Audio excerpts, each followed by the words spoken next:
Olá, hoje é um dia... Ai, tá me ouvindo? Hoje é um dia de conscientização internacional sobre narcisismo, sobre o abuso narcisista. E hoje eu quero compartilhar com vocês parte da minha história, porque sim, eu sou vítima de abuso narcisista. E eu não quero falar sobre o narcisista, eu quero falar sobre a vítima. A gente que passou por um abuso narcisista,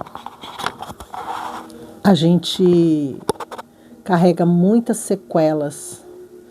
Sequelas como síndrome de Estocolmo, como borderline, como pânico, como depressão e tantas outras coisas, vazios imensos. Então eu escrevi aqui, mas eu vou tentar resumir o máximo que eu puder para que vocês sejam alcançados pelo meu testemunho e comece a ter consciência de que muita coisa que você sim sabe que é abusivo, mas não tem consciência de que é um abuso e que isso não vai acabar até você tomar consciência disso. Eu cresci numa família muito desestruturada, sou filha de uma mãe solteira que se casou com um homem quando eu tinha mais ou menos uns 2 anos. E até os meus 16 anos, eles me fizeram acreditar que aquele homem era meu pai. Inclusive, esse homem até se parecia comigo, eu me parecia com ele. E foram, até os meus 16 anos, muito abuso, no sentido de que eu era mais velha, eu tinha que cuidar dos meus irmãos.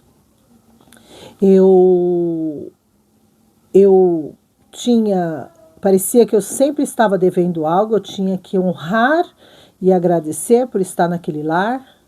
Eu tinha que limpar, lavar, cuidar e até os meus 16 anos. Aos meus 16 anos, meu pai, ele não queria mais ficar com a minha mãe.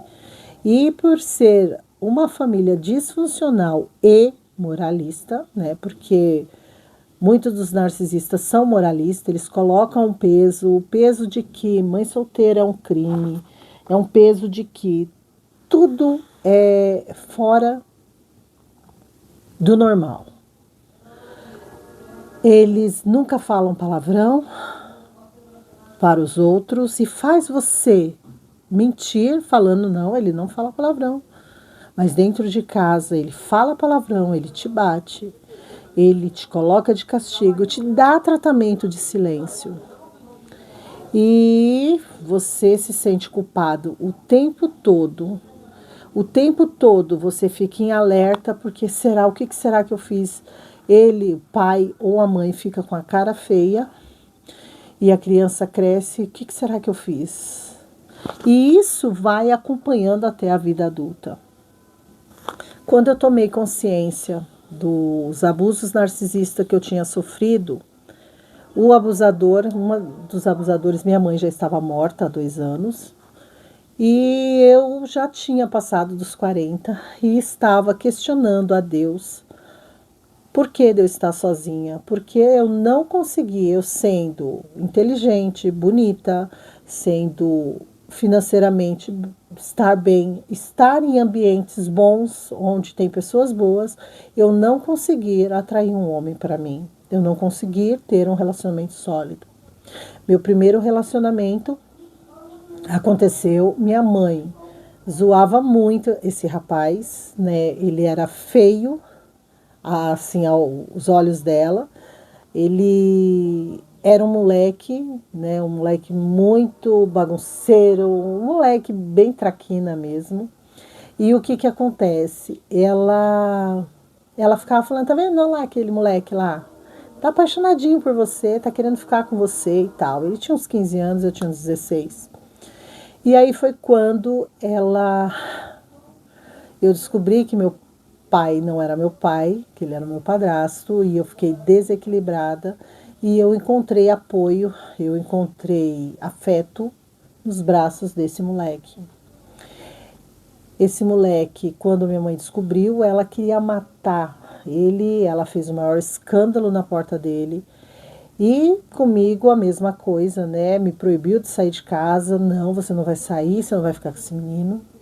E a gente decidiu ser inimigos na frente de todo mundo e ter um relacionamento escondido de todo mundo. Um relacionamento escondido sem perspectiva de vida, de relacionamento a mais, era só prazer mesmo. E foram 2 anos assim. E passou-se, né? Minha mãe odiava ele, falava que ele era horrível e ele falava assim: sua mãe tá doida para ficar comigo. Não, lógico que não eram essas palavras, eram as palavras bem destroçadas, né? Então essa véia quer dar para mim, não sabe como, fica inventando história. E a minha mãe inventava muita história sobre ele. Como que ela saberia tanta história sobre ele, sendo que ela odiava ele e não tinha contato com ele? E aí passou-se o tempo, depois de 2 anos, ficamos 1 ano separados. E um dia encontrei com ele, como de costume, ficamos juntos e eu concebi, fiquei grávida. Nesse momento ele estava passando por uma transição de moleque para homem, e ser homem para ele era ser bandido. E ele me ofereceu essa vida para assumir minha filha, casar comigo, mas ele não iria sair da vida do crime. E aí eu não aceitei, minha mãe me expulsou de casa, só que ela não falou para ninguém que ela tinha me expulsado de casa, e ela saiu falando na vizinhança para os meus irmãos: por que a Jaque saiu de casa? Né? Eu quero saber por que ela saiu de casa, sendo que minha mãe tinha me incentivado a abortar, e quando eu disse que eu não ia abortar, depois de 2 tentativas, eu saí de casa porque ela falou para mim que essa casa é pequena para você, imagina para você e para o seu filho. Então, eu acho melhor você sair. E eu saí, porque ela me pediu para sair, e ela falou para todo mundo que eu saí porque eu quis, porque eu saí rebelde, que como que pode uma filha sair de casa. E aí quando eu completei 8 meses, faltando umas 3 semanas para minha filha nascer, ela pediu para eu voltar para casa, preparou o quarto, disse que o quarto era só meu, que agora não ia ter mais o meu padrasto para me encher o saco. Minha irmã tinha saído de casa, que eu e minha irmã a gente se pegava muito, porque o narcisista, ele faz os filhos ficarem uns contra os outros. Então, se você e seus irmãos não se dão bem, não é por causa de vocês. Vocês nasceram para se amar. Mas um dos seus pais coloca competição entre vocês. Fala mal de vocês pelas costas. E coloca um contra os outros. Foi isso que aconteceu. E eu e meus irmãos era nesse pé de guerra. E aí eu voltei para casa. 13 anos morei lá com ela. E quando ela estava no leito de morte, ela falou bem do pai da minha filha, sabe? Ela trouxe todo esse enredo, né, para aquele leito de morte dela, e ela dizia que o pai da minha filha era um homem bom, quem não prestava era eu, que ele não assumiu minha filha por causa de mim, e outras coisas mais. Cada relacionamento que eu tinha, ela tinha que aprovar. Eu já não morava mais com ela quando eu conheci o meu marido, o meu ex-marido. E ela falou assim: tem que trazer ele aqui para ver se eu aprovo, né? Para ver se vai dar certo esse relacionamento. E aí eu falei: mãe, eu já tenho quase 40 anos, vou levar um namoradinho para a senhora aprovar? Quem tem que aprovar sou eu. E um dos maiores prazeres dela foi eu ter me separado dele. E eu não vou entrar mais em detalhes, porque são coisas sórdidas que aconteceram. E o que acontece? Eu quero trazer essa história toda para vocês, para que vocês tenham consciência do que é o abuso narcisista. O abusador, ele vai colocar culpa em você. O abusador, ele vai entrar na sua vida, mas só entra um abusador na vida de quem tem espaço. E quem tem espaço para um abusador é uma pessoa que foi adestrada a recebê-lo. Então, se seu pai ou sua mãe criou você para sentir culpa, ficar acelerado, esperando que algo vai acontecer, ele fecha a cara e olha para você, você pergunta, pai, o que aconteceu? Você sabe muito bem o que aconteceu. Então coloca em você uma culpa que não é sua. Você cresce pensando que todas as culpas do mundo é sua culpa. Então, um narcisista, ele tem um olhar treinado. Ele sabe aonde se chegar. Até mesmo você. Você não vai se entregar para quem está te desprezando. Você vai se entregar para quem está abrindo espaço para você. E você, com a carência, talvez uma carência, você abriu espaço para uma pessoa, tendo compaixão por ela, talvez porque ela está desempregada. E incrível que um narcisista, quando ele entra na vida da pessoa, ou ele entra te fazendo um favor, porque você, quando é um narcisista, né, glamuroso, grandioso, ele está te fazendo um favor, porque você é um coitado, um pobre coitado, precisa dele. E aí ele te enche com a bomba de amor, né? Love bomb, fazendo você acreditar que agora você tem um salvador, uma salvadora. E aí, ou ele entra na sua vida como você sendo o salvador dele. E quando essa pessoa está na sua vida, ela começa a ficar pesada, porque você tem que pagar contas, você tem que lavar roupa, você tem que passar roupa, você tem que ir, você tem que largar tudo que você está fazendo para levar ele para o médico, você tem que largar tudo que você está fazendo para cuidar dos filhos dele ou dela. Então, é muito pesado estar com o narcisista. E aí é onde entra a síndrome de Estocolmo, que é nossa. Ah, coitado, ele está abusando de mim, mas tadinho. E é isso. Para você que está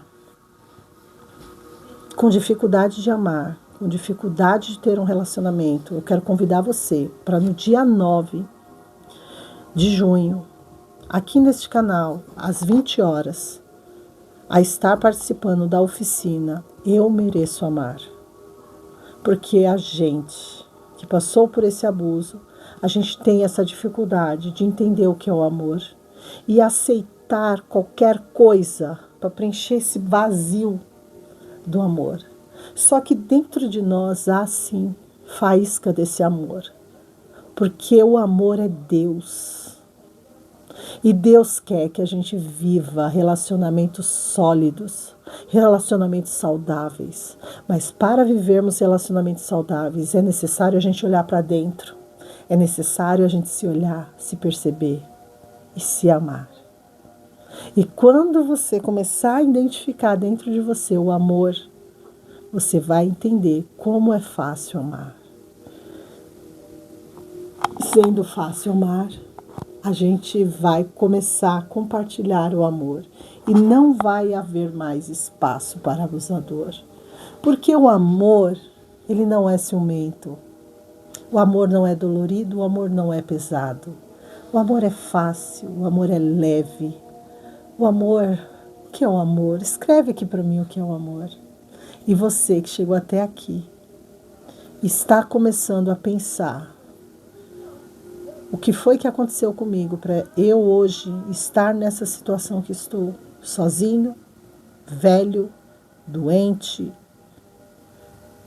Pensa nas suas dores nas costas. Quem tem dor nas costas normalmente leva muito peso.